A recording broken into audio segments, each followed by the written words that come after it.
ሰላም ውድ የኤርሚ ኢለርኒንግ ቤተሰቦች ዛሬ እንግዲህ ቻፕተር 4 ሚክስ ኤንድ ይልድ ቫሪያንስ ብለን የኮስት ኤንድ ማኔጅመንት አካውንቲንግ 2 ቻፕተር 4 ለማየት ነው የተገናኘ ነው።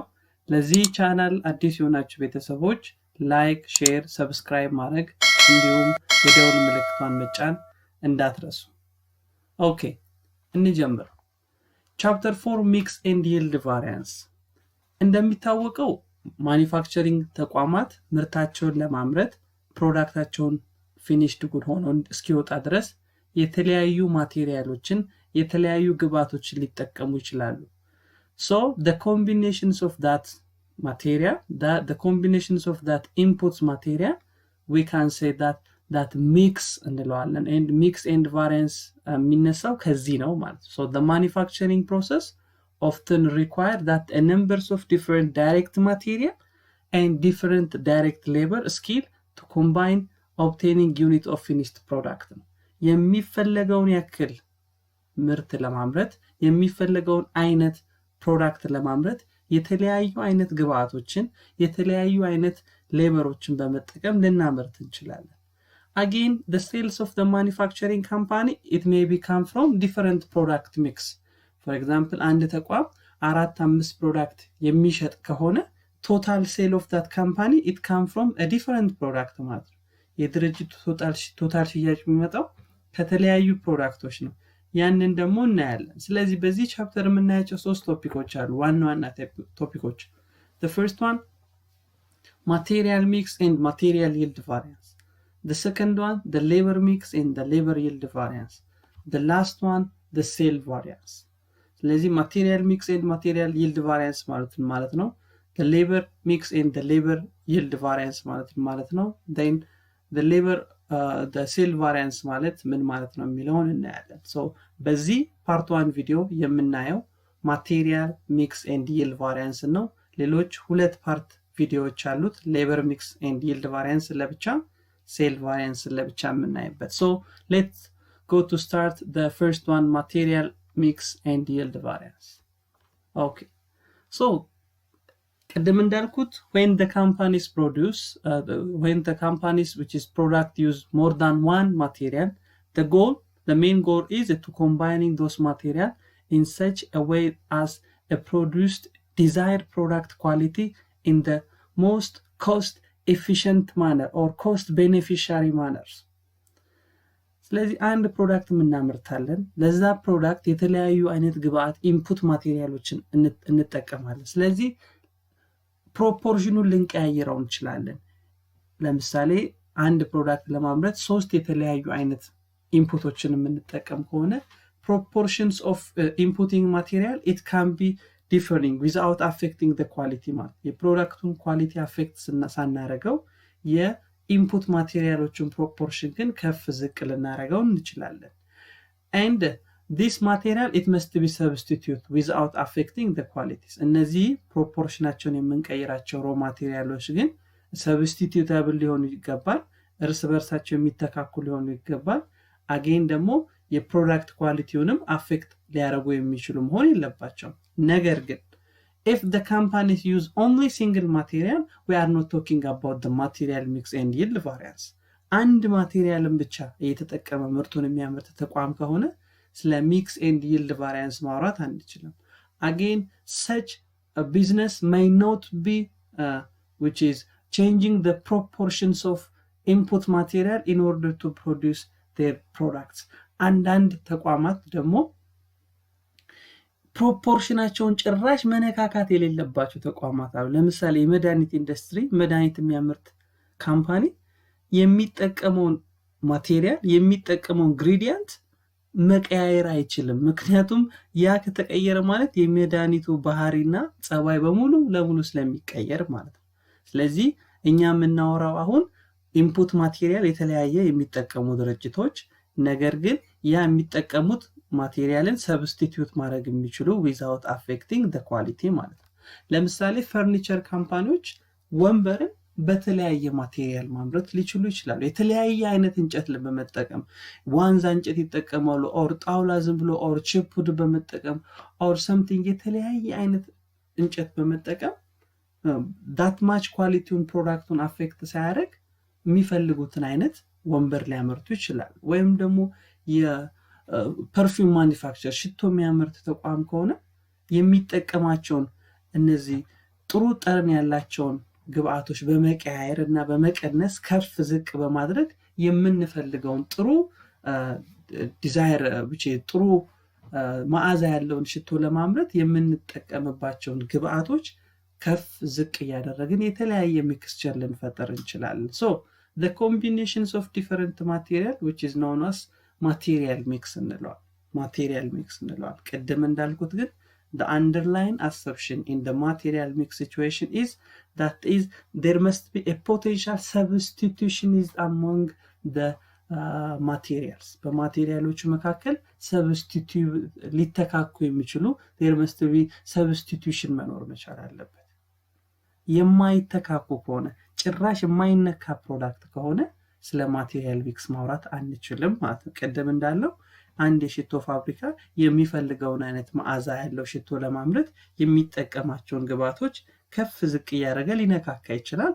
ይሄን ኳሊቲውን አፌክት ሲያደርግ የሚፈልገውን የሽቶ መዓዛ ሊያገኝ ይችላል። ነገር ግን ቀደም እንዳለው የመድኃኒት ፋብሪካ ግን ከሆነ በዛ ልክ ፕሮፖርሽንስ ኦፍ ኢንፑት ማቴሪያልን መንካት አፌክት ሊያደርግ ይችላል ማለት ነው።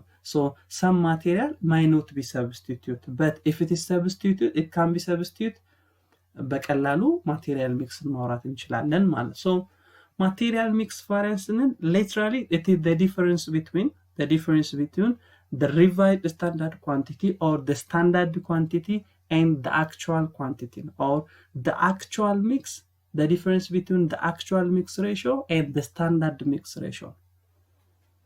ስታንዳርድ ያደረግነዋለን ይሄንን ፖርሽን በመጠቀም ይሄን ያክል ማቴሪያል እናመርታለን ብለናል።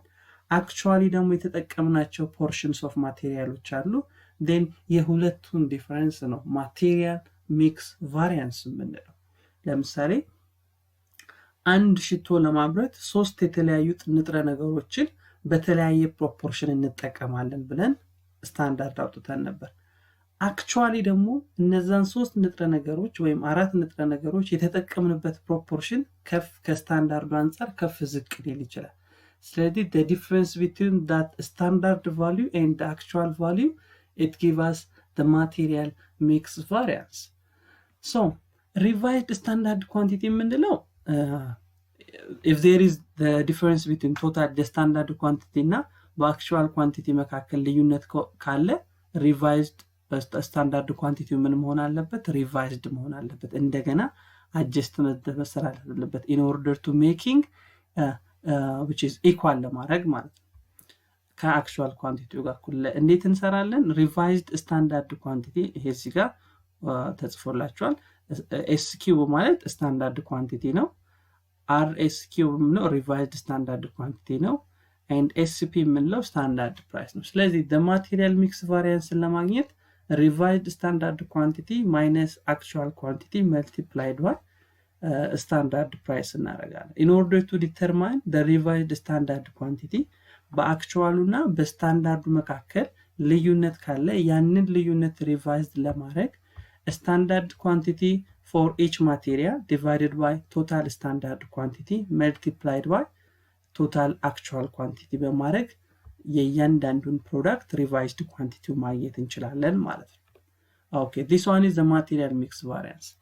the material yield variance ደግሞ የምንለው which is the variance between the variance or the difference between the standard quantity of material consumption estimated and the actual that we are consumed.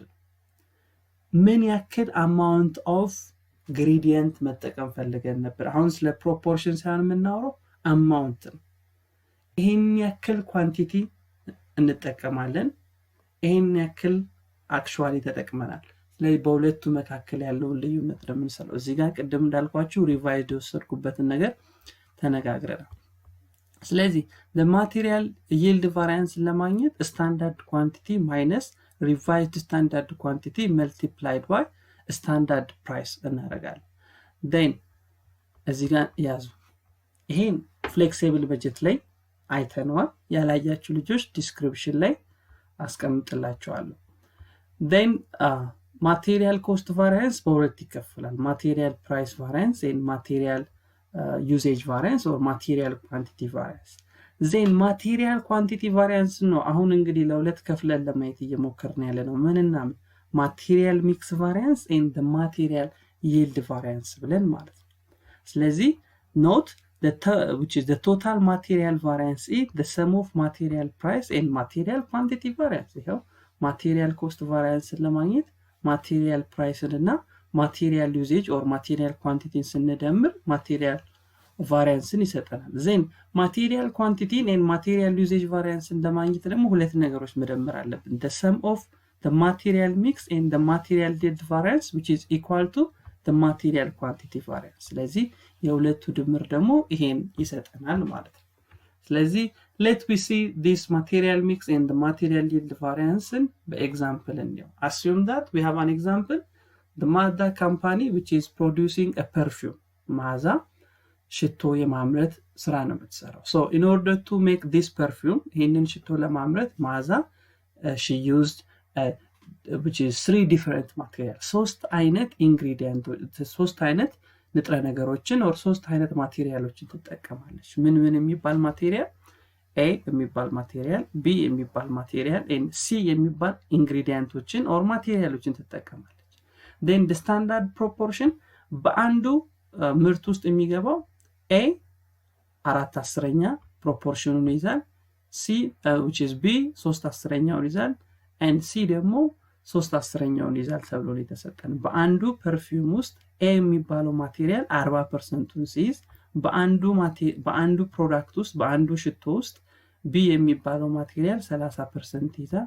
በአንዱ ሽቶ ውስጥ C የሚባለው ንጥረ ነገር 30%ን ይዛል። ኦኬ then የA ፕራይስ ተሰጥቶናል። Aን ለመግዛት 6 ብር ነው የምናወጣው።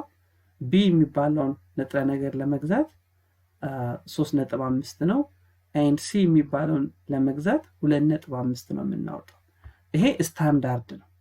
ይሄም ስታንዳርድ ፕሮፖርሽን ነው እዚህ ጋር የምታዩት። ይሄም ስታንዳርድ ኮስት or ስታንዳርድ ፕራይስ ለምንጠቀመው ማቴሪያል እንከፍላለን ብለን ኤስቲሜት ያደረግነው።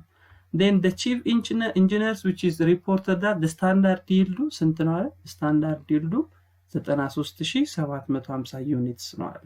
ኦኬ አጠቃላይ የተጠቀምነው የማቴሪያል ኮንሰፕሽናችን ምን እንጠቀማለን ተብሎ ፕላን የተደረገው 93750 and the companies maintain the policy not carrying any direct material as inventory storage space is costly። ስለዚህ ምንም አይነት ስቶሬጅ የለንም። and last week the companies produced ምን ያክል ዩኒትስ ኦፍ ፐርፊውም አምርተዋል? 75000 የሚሆን ሽቶችን ማምረት ይችላል። ስለዚህ ስታንዳርድ ፕሮፖርሽኑ እዚህ ጋር ተሰጥቶናል። ስታንዳርድ ፕራይስ ተሰጥቶናል። ስታንዳርድ ኳንቲቲ ተሰጥቶናል። then actual quantity ተሰጥቶናል። actually ካምፓኒ ፕሮዲዩስ ያደረገው numbers of quantity amount ስንት ነው? 75000 ዩኒትስ ኦፍ ፐርፊውም ነው። then the actual numbers of unit used and the cost of per units of the 3 fluids or ለምንጠቀማቸው ማቴሪያል አክቹዋሊ የከፈልነው ፕራይስ እና የተጠቀምነው የአክቹዋል አማውንት A የሚባለውን ማቴሪያል 45000 ተጠቅመናል፣ B የሚባለውን 35000 ተጠቅመናል and C የሚባለውን 20000 ተጠቅመናል። አጠቃላይ 75000 የሚሆነውን ቅድም ያየነውን ሽቶ ለማምረት ሶስቱ የተለያዩ ንጥረ ነገሮችን 100000 የሚያክል ዩኒትስ or ፒንት የምንለው ሜዠርመንት ነው። የሽቶ or የተለያዩ ፈሳሽ ነገሮችን በአነስተኛ መጠን ለመለካት የምንጠቀምበት ነው። ስለዚህ አጠቃላይ የተጠቀምነው መጠን ስንት ነው? 100000 ነው። and actually ደግሞ ለA የከፈልነው ስንት ነው? 5.5 ነው። ለB የከፈልነው 4.2 ነው and ለC የከፈልነው ደግሞ 2.75 ነው። ስለዚህ ስታንዳርዱ ቅድም ተሰጥቶናል። actually እዚህ ጋር አለን። then we are required to compute the direct material mix variance, the material yield variance, the direct material price variance, the material usage or quantity variance and the total material cost variance ነው የተጠየቀው። ስለዚህ እነዚህን አምስት ነገሮች በተሰጠን ኢንፎርሜሽን መሰረት ስሩ ነው የተባለው። so let's we done this question እንስራ።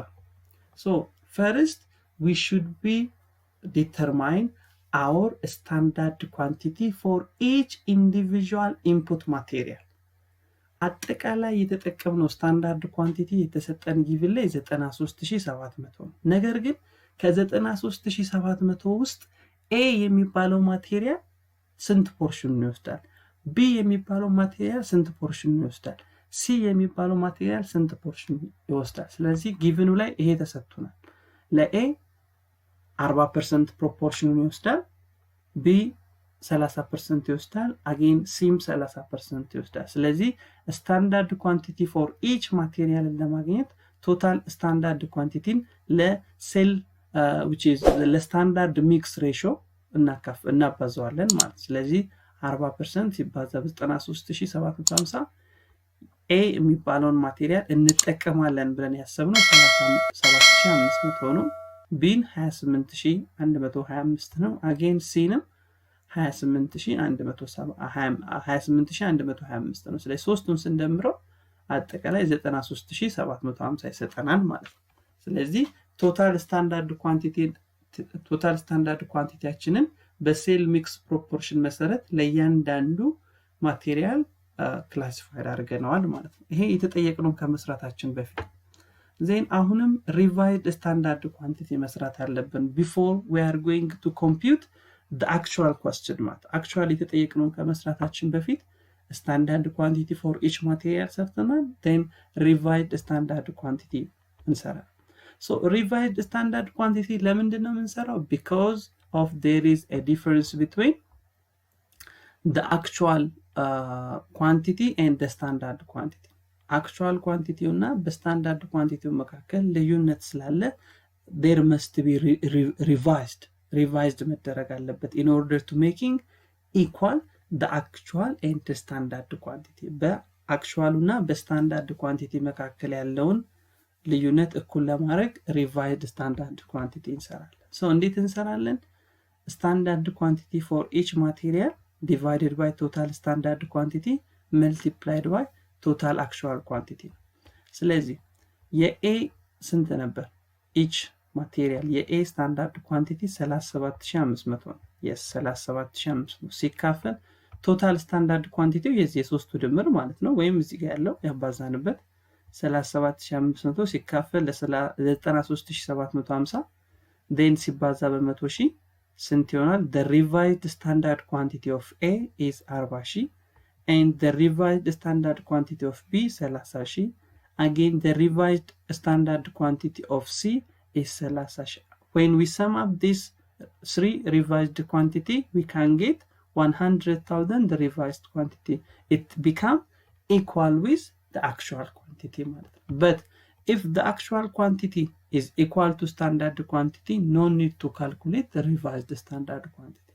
actual quantity እና standard quantity እኩል በሚሆንበት ጊዜ ምንም አይነት revised standard quantity መስራት አንገደድም ማለት ነው። so the first question the material mix variance ነው። so material mix variance ለማግኘት revised standard quantity minus actual quantity multiplied by standard price። ስለዚህ ሶስት ፕሮዳክቶች ስላሉን ሶስቱንም መስራት መቻል አለብን። ስለዚህ የኤ revised standard quantity ስንት ነው? ከዚህ በፊት የሰራ ነው ማለት ነው። እዚች ጋር የሰራ ነው። ይሄው የኤ revised standard quantity 40,000 ነው and የቢ revised standard quantity 30,000 ነው and የሲ revised quantity 30,000 ነው። ስለዚህ ምን እናደርጋለን? ይሄው revised standard quantity of A 40,000 revised standard quantity of B 30,000 revised standard quantity of C 30,000 እናደርጋለን። ወይዚች ጋር ፔን ላውጣና እያሰመርኩ ላሳያችሁ። ስለዚህ እኚህን አግኝተናል። revised standard quantity የኤን የቢን and የሲን አግኝተናል። then actual quantity ስኬት እናገኛለን። the actual quantity which is given on the question ላይ given ነው።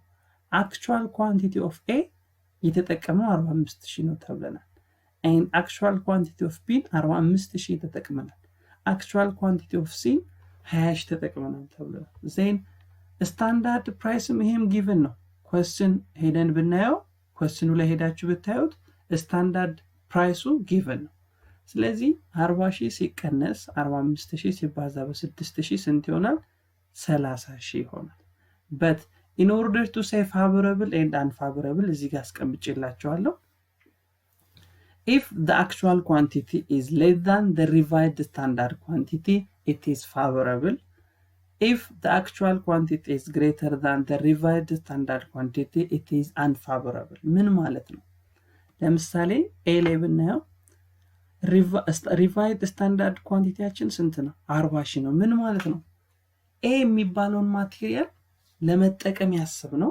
40000 ዩኒት ነበር or 40000 ፖይንት ነበር መጠቀም ያሰብነው but actually ግን የተጠቀምነው ፕሮዳክሽን ላይ የኤን ግሬዲየንት የኤን ማቴሪያል የኤን ንጥረ ነገር የተጠቀምነው 45000 ዩኒት or 45000 ፖይንት ነው ስለዚህ ካቀድነው በላይ ነው ኤን የተጠቀምነው ስለዚህ ምን አለ if the actual quantity is less than revised standard quantity favorable ነው አለ but if the actual quantity is greater than the revised standard quantity we can say that unfavorable ስለዚህ በዚህ ኬዝ actual quantity revised standard quantity ውን በልጧል ስለዚህ የመጣልንን መልስ ምናለው unfavorable ነው አለ unfavorable then ቢም ተመሳሳይ ነው 30000 ሲቀነስ 35000 ሲባዛ ስታንዳርድ ፕራይሳቸው ከጊቭን የወሰድነው 3.5 ነው 17500 ይመጣል unfavorable and why we say unfavorable እንዳልኩት ነው actual quantity revised standard quantity ስለሚበልጥ then when you come to see the revised standard quantity is 20000 but the actual standard quantity is 20000 and if it is multiplied by the standard selling price 2.5 ስንት ይሰጠናል 25000 ይሰጠናል then we say favorable why we say favorable ለምን ነው favorable ያለው because the actual quantity 20000 ከስንት ስለሚያንስ ነው ከሪቫይዝድ ስታንዳርድ ኳንቲቲ ምን ማለት ነው ሲ የሚባለውን ማቴሪያል እንጠቀማለን ብለን ያሰብነው 30000 ዩኒት or 30000 ፖይንት ነበር እንጠቀማለን ብለን ያሰብነው actually ግን ሲን የተጠቀምነው ስንት ነው 20000 ብቻ ነው ስለዚህ ጥሩ ነው ማለት ነው ጥሩ ነው ከቅዳችን በታች ተጠቅመን ምርታችንን ማምረት ስለቻለን ማለት ነው ዜን አጠቃላይ ማቴሪያል ሚክስ ቫሪያንስ ለማግኘት ሶስቱን መደመር ነው 30000 unfavorable ነው እንደምራቸዋለን ስንት ይሆናል 47500 ይሆናል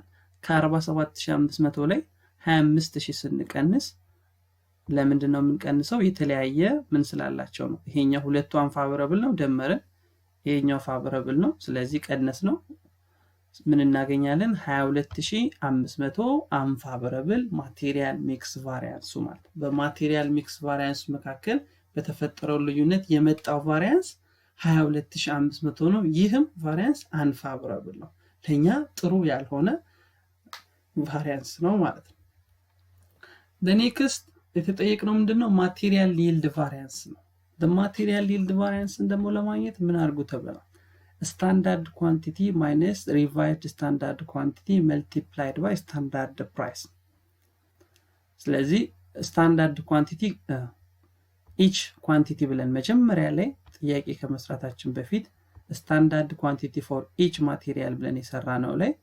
37500 for A 28100 for B and 28125 for C ብለን አግኝተናል then revised quantity again መጀመሪያ ላይ ጥያቄ ከመስራታችን በፊት አስቀምጠናል ካልኩሌት አድርገን የእያንዳንዱን ፕሮዳክት revised quantity ሰርተናል የእያንዳንዱን ማቴሪያል then standard priceም given ላይ ተሰጥቶናል standard priceም given ላይ ተሰጥቶናል then standard priceአችን 6 3.5 2.5 then 37500 ሲቀነስ 40000 ሲባዛ በ6 ስንት ይሰጠናል 15000 ይሰጠናል again in this case in order to say favorable and unfavorable if the revised standard quantity less than the actual quantity if the revised standard quantity less than the standard quantity we can say that unfavorable እንለዋለን but if the revised standard quantity is greater than the standard quantity we can say that unfavorable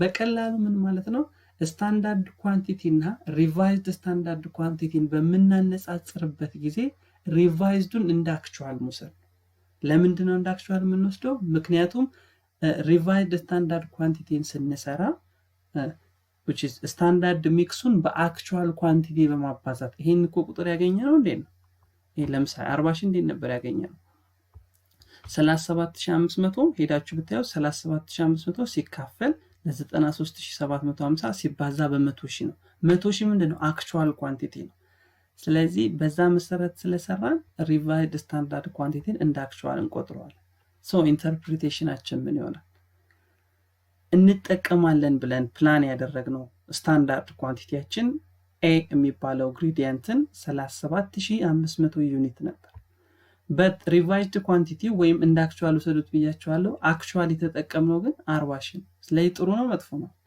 37000 እንጠቀማለን ብለን 40000 ስንጠቀም ከእቅዳችን በላይ ኮንሱም አድርገናል ማለት ነው ስለዚህ ምን እንለዋለን unfavorable እንለዋለን again in these two cases also the same thing 28000 እንጠቀማለን ብለን 30000 28000 እንጠቀማለን ብለን 30000 ስለዚህ the difference all are unfavorable in this case ሶስቱም unfavorable ከሆነ ሶስቱንም መደመር ስንት ይሆናል ድምሩ 26250 unfavorable ይሆናል ማለት ነው so the second question the material yield variance and the third one የተጠየቅነው ምንድነው material quantity variance or material usage variance ነው so as we know material quantity variance ለማግኘት የሁለት ነገሮች ድምር ነው የማንና የማቴሪያል mix variance and the material yield variance material mix variance እና material yield variance ስንደምር material quantity variance or material usage variance እናገኛለን ስለዚህ መጀመሪያ ስንሰራ material mix variance ላይ 22500 unfavorable አግኝተናል and material yield variance ይሄው እዚህ ጋር 26250 አግኝተናል unfavorable ነው both are unfavorable so we can sum up አጠቃላይ ማቴሪያል ኳንቲቲ ቫሪያንሱ ስንት ይሆናል 48750 unfavorable ይሆናል ማለት ነው ወይም ደግሞ ማቴሪያል ኳንቲቲ ቫሪያንስ ማለት አክቹዋል ኳንቲቲ ማይነስ ስታንዳርድ ኳንቲቲ መልቲፕላይድ ባይ ስታንዳርድ ፕራይስ በዚህ መልክ ማግኘት እንችላለን አክቹዋል ኳንቲቲያችን 45000 35000 እና 20000 ናቸው ስታንዳርድ ኳንቲቲያችን 37500 28125 28125 then if we multiply those difference by the standard price we can get 45000 24062.5 and 20312.5 ነው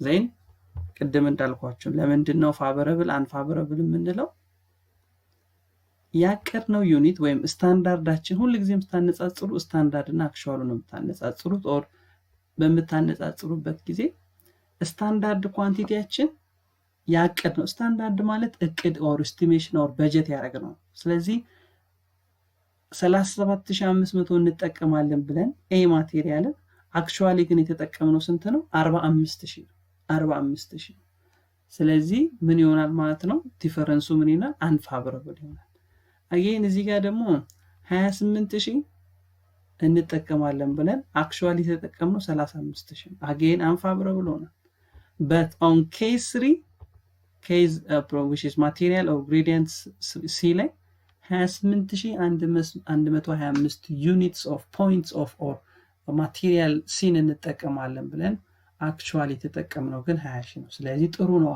28000 ኮንሱም እናደርጋለን ብለን 20000 ነው ኮንሱም ያደርግነው ስለዚህ favorable አለ ስለዚህ ሁለቱን ደመረን ይሄኛውን ስንቀንስበት ስንት እናገኛለን 48750 እዚህ ጋርም ስንት ነበር ያገኘነው 48750 በዚህ መልክ ማግኘት እንችላለን ስለዚህ if the actual quantity is less than standard quantity favorable if the actual quantity is greater than standard quantity which is unfavorable ይሆናል ማለት ነው and the fourth one the material price variance የተጠየቅነው ይሄን ቻፕተር 3 ላይ flexible budget ላይ ለማየት ሞክረናል ድጋሚ እዚህ ጋርም ስናየው the material price variance ለመፈለግ the material price variance is the variance or the difference between the actual price of the material and the standard price of the material actually የገዛንበት እያንዳንዷን የምንጠቀመው ኢንፑት ማቴሪያል የገዛንበትና ያቀድነው ስታንዳርድ ያደረግነው በጀት ያደረግነው መካከል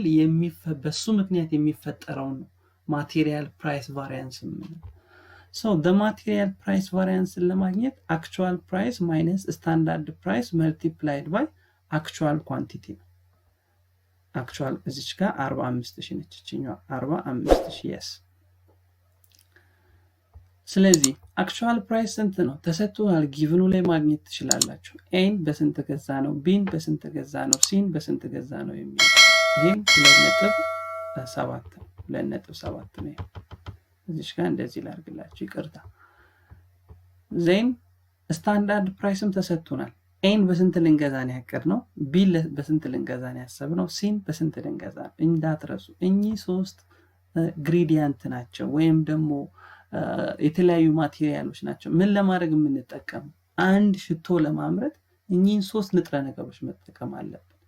እንገዛበት ኤ የሚባለውን ንጥረ ነገር በ6 ብር እንገዛለን ብለን አስበን በ5.5 ብር ገዝተናል። ቢ የሚባለውን ንጥረ ነገር በ3.5 እንገዛዋለን ብለን በ4.2 ገዝተናል። ሲ የሚባለውን በ2.5 እንገዛለን ብለን በ2.75 ገዝተናል። ስለዚህ መልቲፕላይድ ባይ በአክቹዋል ኳንቲቲ በተጠቀምነው የኳንቲቲ ብዛት ኤን 45000 ተጠቅመናል፣ ቢን 30000 ተጠቅመናል፣ ኤንድ ሲን 20000 ተጠቅመናል። ስለዚህ ምን ተብለናል? if the actual price is less than the standard price it is favorable, but if the actual price is greater than the standard price it is unfavorable። ምን ማለት ነው? ለምሳሌ የኤን ብቻ ብናይ በ6 ብር እንገዛለን ብለን አቅደን አንዷን የኤን ንጥረ ነገር አንዷን የኤን ግሬዲየንት በ6 ብር እንገዛለን ብለን አክቹዋሊ ግን የገዛነው በ5 ብር ከ50 ነው። is that favorable or unfavorable? yes it is favorable። ምክንያቱም በ6 ብር እንገዛለን ብለን በ5.5 ሳንቲም መግዛት በ5 ብር ከ50 መግዛት ጥሩ ነው። ቢንም ስናየው በ3.5 ብር እንገዛዋለን ብለን ቢን የገዛነው ግን አክቹዋሊ በ4.2 ነው። ስለዚህ አንፋቨረብል ነው። ሲም አንፋቨረብል ነው ምክንያቱም በ2.5 እንገዛዋለን ብለን አክቹዋሊ የገዛነው በ6 ስለሆነ ነው በ2.7 ስለሆነ ማለት ነው። ስለዚህ እዚህ ጋር እንደምታዩት ይሄኛው 22500 ፋቨረብል 24500 አንፋቨረብል and 5000 አንፋቨረብል then ቶታል ስንደምረው ምን እናገኛለን? መልሳችን 7000 unfavorable ይሆናል ማለት 7000 unfavorable። then next the last question is total material variance። total material variance ከዚህ በፊትም ማሳየቻችኋል። total material variance ማለት የማቴሪያል ኳንቲቲ እና የማቴሪያል ፕራይስ ቫሪያንስ ድምር ነው። ስለዚህ ማቴሪያል ኳንቲቲ ቫሪያንስ ቅድም በሁለት መንገድ ሰርተን አግኝተናል። 48750 ነው አንፋቨረብል። but ማቴሪያል ፕራይስ ቫሪያንስ ደግሞ አሁን ስንት አግኝተናል? 7000 አንፋቨረብል አግኝተናል። then both are unfavorable so we can sum up easily መደመር እንችላለን። 55750 አንፋቨረብል ይሆናል ማለት አንፋቨረብል ይሆናል። ነገር ግን እንዳትረሱ if some unfavorable and favorable variance the sum is the difference between the variance። ሁለት የተለያዩ ቫሪያንሶችን የምንደምር ከሆነ አንዱ ፋቨረብል ሆኖ አንዱ አንፋቨረብል ከሆነ ውጤቱ ምን ይሆናል? የሁለቱ ልዩነት ይሆናል። but if we sum up the same variable ለምሳሌ እዚህ ጋር ሁለቱም አንፋቨረብል ስለሆነ ደምረን 55750 ነው። ነገር ግን 500 ፋቨረብል እና 200 አንፋቨረብልን ስንደምር የምናገኘው መልስ ስንት ይሆናል? 300 ፋቨረብል ይሆናል። 500 አንፋቨረብልን እና 200 ፋቨረብልን ስንደምር ደግሞ የምናገኘው መልስ ስንት ይሆናል? 300 አንፋቨረብል ይሆናል። ስለዚህ የተለያዩ ፋቨረብል ቫሪያንሶችን ስንደምር መጠንቀቅ አለብን። ድምራቸው ምንድነው የሚሆነው? ልዩነታቸው ነው የሚሆነው። ፋቨረብል አንፋቨረብል ቫሪያንሶችን ስንደምር the sum it become the difference between the variable። ስለዚህ ለምሳሌ ትልቁ እዚህ ጋር 500 ከሁለቱ ትልቁ 500 ነው። ስለዚህ መልሳችንም ፋቨረብል ይሆናል። ከሁለቱ ትልቁ 500 ነው አንፋቨረብል ነው። በዚህ በኩልም አንፋቨረብል ይሆናል ማለት ነው። ስለዚህ በዚህ መልክ ማቴሪያል ኮስት ቫሪያንሱን ኦር ማቴሪያል ቶታል ማቴሪያል ቫሪያንሱን ማቴሪያል ኳንቲቲ ፕራይስ ፕላስ ማቴሪያል ቫሪያንስ አድርገን ማቴሪያል ፕራይስ ቫሪያንስ አድርገን እንደዚህ አድርገን መስራት እንችላለን ማለት ነው። ሶ ውድ ቤተሰቦቼ ለማቴሪያል ሚክስ ኤንድ ይልድ ቫሪያንስ ያዘጋጀውላችሁ ይሄን ይመስላል። ኔክስት the labor mix and the labor yield variance ይዤላችሁ እመጣለሁ። ላይክ ሼር ሰብስክራይብ ማድረግ እንዳይረሳ።